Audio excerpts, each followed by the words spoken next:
সকালে চোখ খোলা থেকে শুরু করে রাত্রে শুতে যাওয়া অবধি সারাক্ষণ যেন বাতাসে একটা যুদ্ধ যুদ্ধ গন্ধ। আজকে আমাদের এমনই একটা বিষয় নিয়ে আলোচনা করব, যেটা হলো পৃথিবীর প্রথম যুদ্ধ।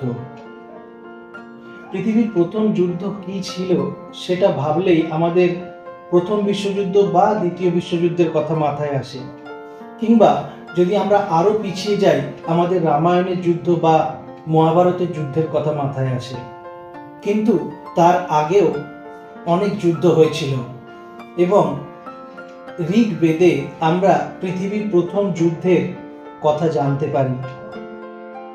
প্রাচীন ধর্মগ্রন্থ ঋগ্বেদের সপ্তম মণ্ডলের শ্লোকের মাধ্যমে আমরা যে যুদ্ধের কথা জানতে পারি সেটি হলো 10 রাজার যুদ্ধ বা 10 রাজন্য।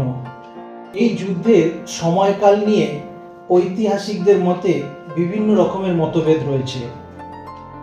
ভারতের পূর্বের নাম ছিল জম্মুদ্বীপ। ভারতের আর্যদের মধ্যে এই যুদ্ধ সংঘটিত হয়েছিল।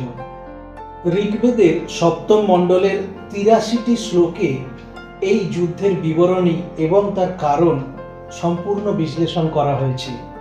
যে দুপক্ষের মধ্যে এই যুদ্ধ হয়েছিল তার এক পক্ষে ছিল একটি মাত্র রাজা, তিনি ছিলেন ভরত বংশের রাজা রাজা সুদাস।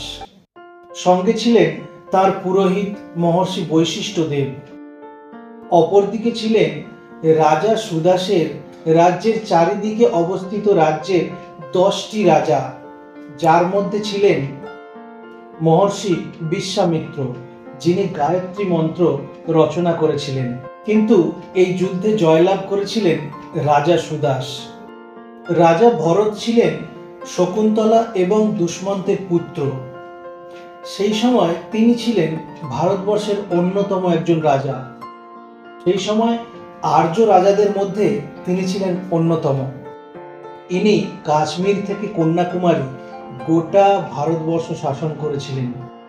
অনেকের মতে তার নাম অনুসারে ভারতবর্ষের নাম হয় ভারত। 14তম রাজা দেবদাসের পুত্র বা নাতি ছিলেন এই রাজা সুদাস। এই রাজা সুদাসকেই বেদে আর্য হিসাবে উল্লেখ করা হয়। অনেকের মতে আর্যরা মধ্য দেশীয় থেকে হিন্দুকুশ পর্বত পার করে ভারতবর্ষে এসেছিলেন। যদিও এ নিয়ে অনেক মতভেদ আছে। সপ্ত সিন্ধু অঞ্চলে প্রথম তারা রাজত্ব স্থাপন করেছিল, যার বর্তমান নাম পাঞ্জাব। এই রাজত্বগুলির মধ্যে উল্লেখযোগ্য ছিল ভরত বংশ, যার রাজা ছিলেন রাজা সুদাস। তখনকার ভারতবর্ষ আর এখনের ভারতবর্ষের মধ্যে বিস্তর ফারাক। তখনকার ভারতবর্ষ ইরান, পারস্য, আফগানিস্তান, পাকিস্তান নিয়ে তৈরি হয়েছিল। এরিয়া বিস্তারে এই রাজা সুদাস এতটাই দক্ষ ছিলেন যে বাকি রাজাদের সাথে তার দ্বন্দ্ব লেগেই থাকত। কিন্তু তার বিরুদ্ধে যুদ্ধ করার সাহস কারোর ছিল না, কারণ তার সৈন্যবাহিনী ছিল ভীষণ শক্তিশালী। সেই সময় প্রতিটি রাজসভায় একজন করে রাজগুরু থাকতেন। রাজা সুদাসের রাজগুরু ছিলেন মহর্ষি বিশ্বামিত্র। কিন্তু কিছু বিশেষ কারণে রাজা সুদাস তার প্রতি অসন্তুষ্ট হন এবং তাকে সরিয়ে মহর্ষি বশিষ্ঠদেবকে তার রাজগুরু বানান। বিশ্বামিত্র অপমানিত এবং ক্ষুব্ধ হয়ে সেই রাজসভা থেকে বেরিয়ে যান।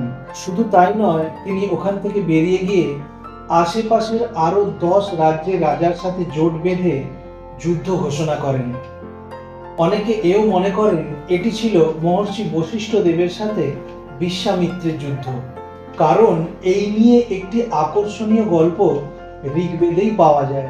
বিশ্বামিত্র আগে ছিলেন একজন ক্ষত্রিয় রাজা, তার নাম ছিল রাজা কৌশিক।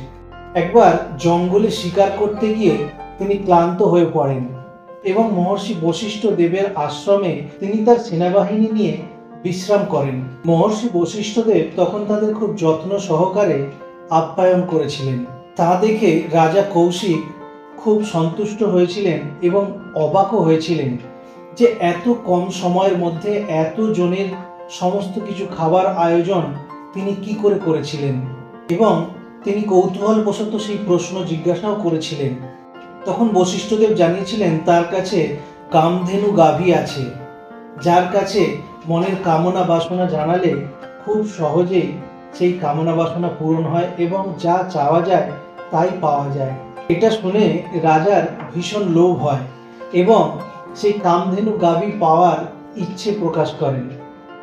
তিনি ভাবেন যে এই কামধেনু গাভী যদি পাওয়া যায়, তিনি তার এই সৈন্যবাহিনীর বিশাল খরচ এবং তার খাবার দাবারের সমস্ত যোগান বোধহয় সামলে নিতে পারবেন খুব সহজে। তাই তিনি উপহার হিসাবে সেই কামধেনু গাভী চেয়ে বসেন। তখন বশিষ্ঠদেব এই কামধেনু দিতে অস্বীকার করেন, কারণ তিনি জানতেন যে এই কামধেনু গাভীর কাছে যদি লক্ষ লক্ষ সৈন্যবাহিনী রাজা চেয়ে বসেন, তাহলে কামধেনু তাই দিয়ে দেবে। তাই তিনি এই গাভী দিতে অস্বীকার করেন। তখন রাজা কৌশিক রেগে গিয়ে বশিষ্ঠদেবের বিরুদ্ধে যুদ্ধ ঘোষণা করেন। কিন্তু এই বশিষ্ঠদেব ছিলেন ব্রহ্ম ঋষি, তার কাছে ছিল ব্রহ্ম জ্ঞান এবং অস্ত্রশস্ত্রের জ্ঞান। তাই রাজা কৌশিক হেরে যান এবং হেরে যাওয়ার পরে তিনি প্রতিজ্ঞা করেন তিনিও এই ব্রহ্ম জ্ঞান লাভ করবেন এবং তারপর বশিষ্ঠদেবকে পরাজিত করে এর প্রতিশোধ নেবেন। রাজা কৌশিক তখন রাজত্ব ছেড়ে তপস্যা করতে শুরু করেন এবং ধীরে ধীরে ধীরে ধীরে তপস্যার মাধ্যমে তিনি ব্রহ্ম জ্ঞান লাভ করেন এবং তিনি একটি ব্রহ্ম ঋষিতে পরিণত হন। কিন্তু ব্রহ্ম ঋষি হওয়ার পর তার এই প্রতিশোধের স্পৃহা বিলুপ্ত হয়ে যায়। প্রতিশোধ নেওয়ার কথা তিনি মাথা থেকে বার করে দেন। এবার আসি যুদ্ধের কথায়। তখনকার দিনে এই যুদ্ধের প্রধান কারণ ছিল গরু বা গাভী। রাজা সুদাস জানতেন তিনি একা এই 10 রাজ্যের রাজার সাথে পেরে উঠবেন না, তাই তিনি বশিষ্ঠদেবের জ্ঞানকে কাজে লাগান। পুরুষিনী নদীর তীরে এই যুদ্ধ হয়েছিল। বেশ কয়েক বছর ধরে এই যুদ্ধ চলার পর বশিষ্ঠদেবের সহায়তায় রাজা সুদাস এই যুদ্ধে জয়লাভ করেন। রাজা সুদাস এই যুদ্ধে 10 রাজা এবং বিশ্বামিত্রের বিরুদ্ধে জয়লাভ করেছিলেন। এই যুদ্ধ মহাভারতের প্রায় 1000 বছর পূর্বে সংঘটিত হয়েছিল। এই যুদ্ধের ফলেই ভারতবর্ষে ভরত বংশের রাজত্ব কায়েম হয় এবং ভারতবর্ষের নাম জম্মু দ্বীপ থেকে ভারত হয়, যার প্রমাণ বিষ্ণু পুরাণেও পাওয়া যায়। এই যুদ্ধের সময়কাল নিয়ে দ্বিমত থাকলেও এই নিয়ে কোনো সন্দেহ নেই যে এই যুদ্ধই পৃথিবীর সবথেকে প্রাচীনতম যুদ্ধ বা পৃথিবীর প্রথম যুদ্ধ, যা সংগঠিত হয়েছিল বিশ্বামিত্রের কারণে। তো বন্ধুরা, আজকে আমরা জানতে পারলাম পৃথিবীর প্রথম যুদ্ধ কোনটি। আগামী দিনে এই ধরনের আরও বিভিন্ন রকম বিষয় নিয়ে আমাদের চ্যানেলে আলোচনা হবে। আমাদের চ্যানেলের সঙ্গে থাকুন এবং সাবস্ক্রাইব করে রাখুন। ভালো লাগলে কমেন্টে বিস্তারিত জানাবেন। আজ এইটুকুই, দেখা হচ্ছে পরের ভিডিওতে। ধন্যবাদ।